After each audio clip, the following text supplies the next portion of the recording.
মানুষের দীর্ঘশ্বাস বড়ই ভয়ঙ্কর। কেন বললাম জানো? চলো একটু বুঝিয়ে বলি।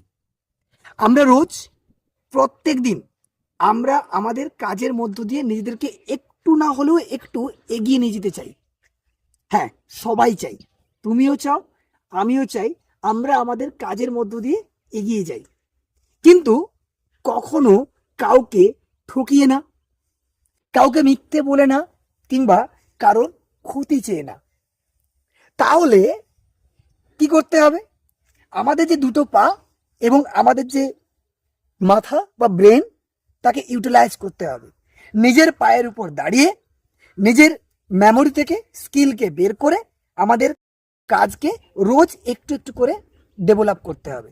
সেখানে কাউকে ঠকিয়ে না, কাউকে মিথ্যে কথা বলে না, কারোর ক্ষতি করে না।